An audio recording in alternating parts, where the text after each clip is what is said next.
Tafsirkan ayat yang saya bacakan tadi, iaitu babak pertama Karenah Bani Israel. Tuan-tuan, Syed Qutb rahimahullah berkata, Nabi Musa sekarang bakal berdepan dengan bukan Taghut Fir'aun dan pembesarnya. Sekarang Nabi Musa akan berdepan dengan peperangan yang lebih sengit, lebih dahsyat dan lebih panjang masanya. Inilah peperangan jiwa dalam tubuh manusia Muslim itu sendiri. Inilah peperangan jahiliyah, memerangi jahiliyah dalam tubuh manusia yang mengaku Allah Tuhannya. Inilah peperangan dengan penyakit yang telah merosakkan sesuatu bangsa yang pada awalnya dimuliakan Allah Subhanahu wa Ta'ala. Syed Qutb melanjutkan lagi Siti dengan berkata, kita akan lihat sekarang betapa beratnya beban Nabi Musa untuk mengubah karakter seseorang manusia yang mana karakter itu telah melekat ke tanah sejak waktu yang panjang, sehingga mereka tidak ingin keluar dari terus bermandi lumpur tempat mereka berkubang sekian lama. Kaum yang merasa cukup dengan tabiat kebiasaan yang selama ini mereka rasakan.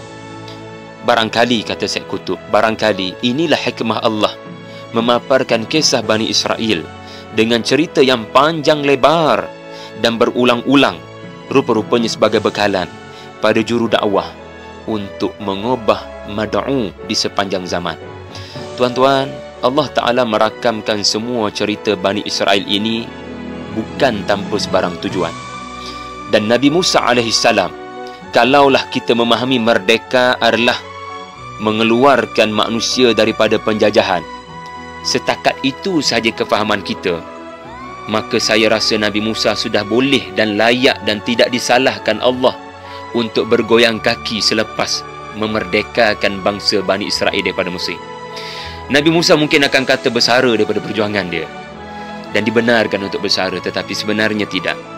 Apa yang akan kita lihat sekarang, tuan-tuan, adalah di mana babak Allah mendedahkan bagaimana besarnya kesan apabila terlalu lama dijajah di bawah Fir'aun laknatullah di Mesir. Dan inilah peperangan selanjutnya yang dilalui oleh Nabi Musa AS. Allah Subhanahu wa Ta'ala merakamkan cerita ini dalam surah Al-A'raf dalam 138 hingga 141. 2 hari selepas perjalanan di Gurun Sinai, maknanya lepas Lautan Merah itu, dikatakan para ulama dan sejarawan lebih kurang 2 hari perjalanan. Mereka berkelana mencari air, mencari makan minum, menuju ke lokasi yang Nabi Musa mahu bawa. Kita boleh bayangkan peristiwa ini berlaku tidak sampai 48 jam, mukjizat berlaku depan mata. Tiba-tiba Bani Israel dan Nabi Musa telah melalui satu lokasi di mana ada kaum yang sedang menyembah berhala. Setengah ulama kata, ya, ini adalah patung-patung lembu yang disembah oleh segelintir masyarakat Mesir kuno, ia hasil daripada legasi Fir'aun yang begitu lama di Mesir. Dan Semenanjung Sinai pada waktu ini juga masih lagi tertakluk di bawah pengaruh, ya, kerajaan Mesir. Apa yang mengejutkan kita, bagaimana Bani Israel ini yang tidak sampai 48 jam baru saja menyaksikan mukjizat Allah membantu mereka. Depan mata mereka, mereka menyaksikan bagaimana para penyembah berhala ini ditenggelamkan Allah sekelip mata dalam Lautan Merah. Boleh mereka memberikan cadangan, meminta permission, meminta pendapat daripada Nabi Musa. Ya Musa, ya Rasulullah, kamu lihat tu, ada satu kaum sedang menyembah patung-patung. Boleh tak kamu bina untuk kami Tuhan seperti Tuhan mereka itu? Kami pun mahu sembah sebagaimana mereka menyembah Tuhan-Tuhan mereka. Tuan-tuan, apa yang sedang anda saksikan sekarang? Saya mungkin nak bagi satu contoh lah. Katakan kita naik kapal terbang. Alhamdulillah, saya rasa sepatutnya orang yang paling banyak naik kapal terbang adalah orang yang paling dekat dengan Tuhan. Sebab menaiki kapal terbang, sebenarnya kita bergantung sepenuhnya pada rahmat Allah untuk selamat. Kadang-kadang kita kena fikir siapa yang memegang kapal terbang itu. Sains kata bahan api, sains kata pergerakan yang laju, tetapi sebenarnya Quran kata Allah yang pegang kapal terbang itu. Sebagaimana Allah pegang burung, ma yumsikuhunna illa rahman. Maka sepatutnya kita fikir lamanya perjalanan kita atas flight ini Siapa yang memegang kapal terbang ini sehingga kita boleh selamat berada di udara dengan begitu tinggi? Cuba bayangkan tiba-tiba berlaku keadaan yang tidak kita selesa. Seperti kita nak muntah kerana sekejap altitude berubah-ubah. Kerana pilot mencari ruang yang lebih selesa untuk terbang. Tidak ada manusia kecuali pasti terdetik dalam hatinya cemas, sedikit cemas. Dan saya sendiri kadang-kadang bila berlaku situasi seperti itu, apatah lagi ada pengumuman daripada pihak pramugari supaya kita memakai tali pinggang dan berada dalam keadaan tenang. Saya percaya pada waktu inilah kita berdoa kepada Allah Subhanahu Wa Taala. Dan saya sendiri kadang-kadang kalau rasa macam risau, kita bernazar pada Allah, kalau Allah selamatkan perjalanan panjang ini, kita mungkin akan berpuasa sunat 3 hari ke apa, sebab kita risau ya dengan keadaan semasa yang berlaku pada hari ini mengenai dunia penerbangan. Tiba-tiba selepas kita berdoa pada Allah atas kebimbangan kita tadi, di mana terlalu lama kita mengalami seperti suasana cemas, kapal terbang sekejap turun bawah, sekejap naik atas, tiba-tiba Allah selamatkan perjalanan kita. Kita selamat sampai di negara kita nak sampai. Kita mendarat dengan selamat, tidak ada apa-apa masalah. Bayangkan, ada segelintir manusia yang tidak sampai 48 jam boleh kembali bermaksiat selepas Allah menyelamatkan mereka di atas kapal terbang tadi. Ini adalah gambaran kepada cerita Bani Israel. Depan mata mereka, mereka menyaksikan bantuan Allah Subhanahu Wa Taala.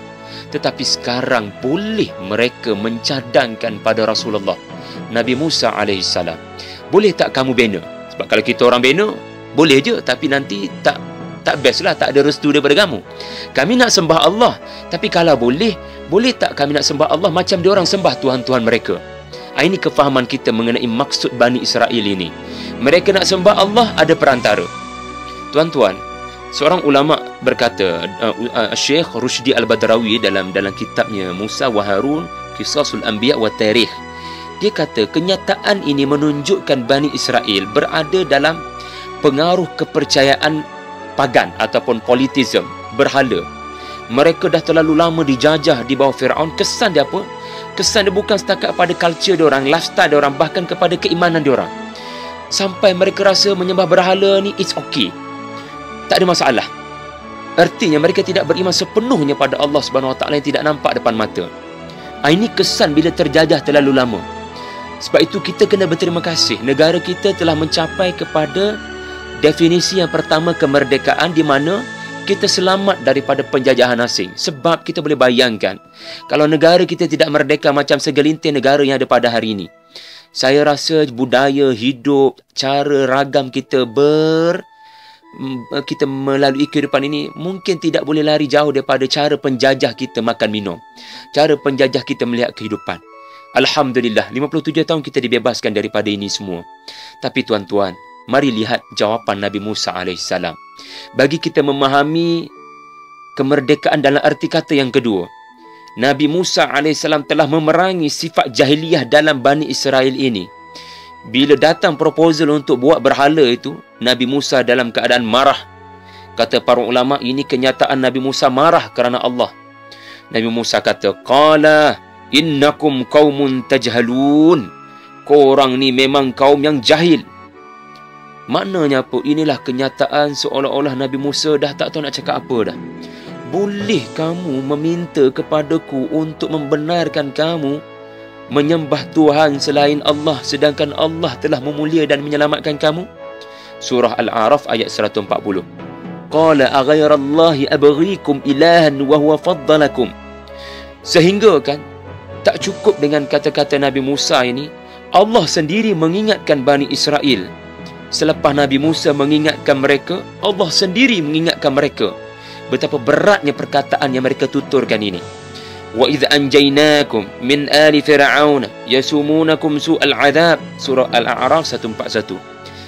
Bagaimana kalian boleh cepat benar lupa peristiwa kalian diselamatkan daripada Firaun, yang selama ini diorang inilah yang menyeksa kamu dengan seberat-berat seksaan. Tuan-tuan, inilah yang pernah dinyatakan oleh Nabi SAW kepada para sahabatnya. Dalam tafsir Ibnu Kathir ada dirakamkan cerita peperangan Hunain. babak yang lebih kurang sama dengan babak Bani Israel ini tetapi berlaku kepada para sahabat.